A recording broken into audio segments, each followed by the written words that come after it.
Assalamualaikum warahmatullahi wabarakatuh. Sampurasun. Wilujeng wengi kanca, wilujeng tepang sareng sim kuring pun inda NH Tigar.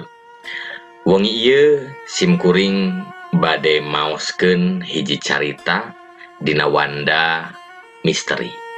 Anu judulna Rosi Noni Walanda.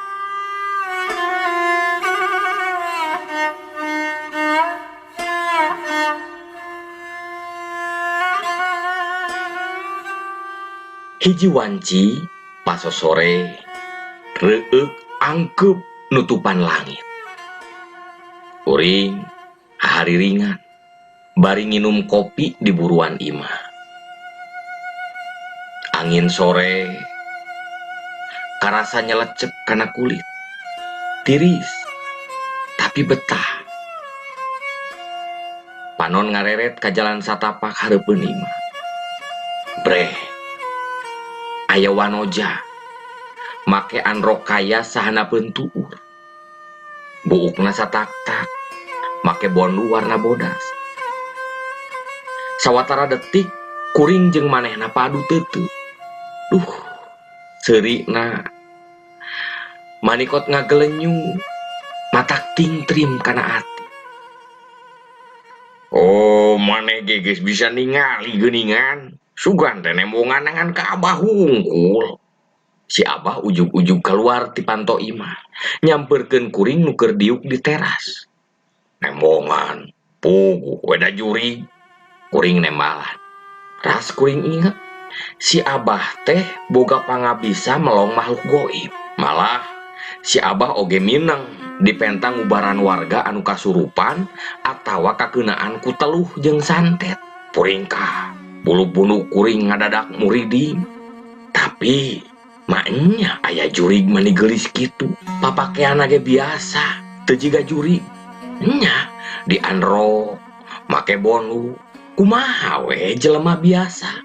Dasar ari melong nu herang teh tara loba pipikiran maneh mah. Ye, tadi teh ngaranna Rosi. Manehna teh noni-noni walana. Baheula paeh ku sabab balik disusukan Cilose, sabot keur ulin jeung babaturanana. Beuh, kitunya paingan tadi lempangna muru ka palebah Cilose. Kuring penasaran. Paso sore najan kacirina rek hujan, kuring ngahajakeun lempang ka palebah Cilose. Nepi kanu dijugjug Rosi teu nemongan. Direretan ka sisi Cilose. Kuring rarat-reret. Pangangguran kuring tangah. Ceuk pikir teh bisi keur diuk dina tangkal. Puguh we da abi teh kunti ake jeung calik dina tangkal. Kebek kadenge sora Rosi tukangeun kuring. Per sakedapan hate ngeleper. Kuring teu wani malik. Ada di henteu-henteu ge nu cikeneh ngomong teh juri, lain jelema biasa. Kuring neger-neger maneh, tuluy ngawanikeun maneh ngalieu. Les, rasa sieun teh leungit eueuh tapakna. Basa ningali pamenteur Rosi anu sakitu geulisna. Kulitna mulus, imutna ngagelenyung, jeung nu matak dedengeun teh sorana halimpu. Bade naon ka dieu? Ceuk Rosi bari lempang kana palebah batu. Dek manehanana dieu. Hoyong jalan-jalan we. Ceuk kuring bari nuturkeun ngilu diuk gigireun Rosi. Nah teu sieun kitu ku abi. Atuh upami sieun mah abdi moal wani calik sareng Rosi. Si Abah tos nyarios naon wae ngeunaan abi. Teu seueur nyarios si Abah mah. Beuki lila kuring geus teu ngarasa keur ngobrol jeung juri. Sabab da karasa pisan nyata dedeganana, sorana. Maniku keukeuh si Abah mah nyebat teh Rosi. Padahal nami abdi mah Rosalinda. Duh, hate kuring ngadadak kakalayangan. Rumah sakabung bulengan kurangu na seuri Rosi. beki lila kuring beki deket jeung Rosi malah geus mineng dibawa ulin ka imah. Najan nu ngaranna makhluk goib mah bisa jeung babari kaluar asup imah ku nembus tembok atawa nembus kenteng jeung sajabana.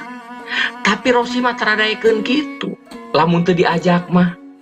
Kumaha we jelema biasa nu boga sopan santun. Ningali kitu si Abah remen ngingetan. Tong deukeut teuing cenah. Sabab kuring jeung Rosi geus beda alam. Teu wajar lamun nepikeun kabobogohan. Pang nama bisi kumaha onam pokna teh. Sujang mah jelema maneh nama geus jadi bangsa lelemut, geus boga alam jeung kahirupan nu beda.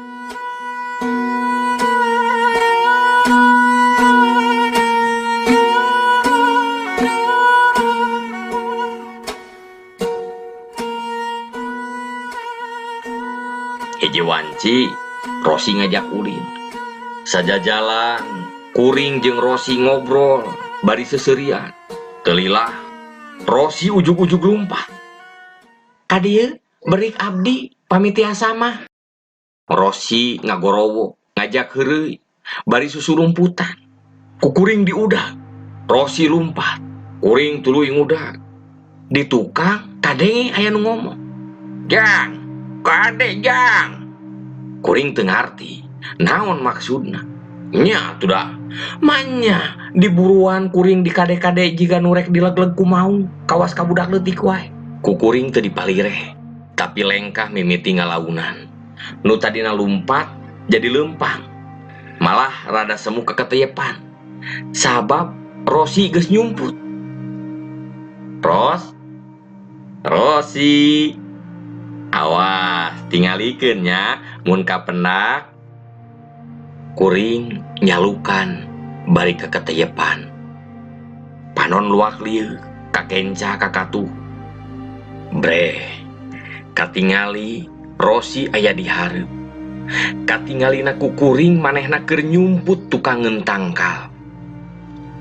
Rosi ngalieu tuluy ngagupayan nitah nyampeurkeun. Kadieu enggal. Rosi ngagentrah ti kajauhan. Ku kuring rek disampeurkeun. Tapi barang rek ngalengkah, puk, aya nu nepak kana punu kuring di tukang. Istighfar maneh teh Sujang. Tingali sia ka handap. Salengkah deui maneh maju, nyawa maneh moal katulungan. Keput. Kuring reuwas kacida. Pas melong ka handap, breh teh Cilose. Keur caah badag. Caina maneh tarik pisan ngamalirna. Duh Gusti. Mun teh mah lain pitulung Gusti ngaliwatan si Abah, kuring geus pasti bakal kabawa palid ku Cilose. Tah, ti harita kuring diubaran ku si Abah. Sangkan teu bisa deui melong makhluk-makhluk goib. Kuring ge ngagugu ka si Abah. Leuwih mineng ibadah, leuwih mineng tumut ka Gusti Nu Maha Suci. Alhamdulillah. Salamet nepikeun ka ayeuna.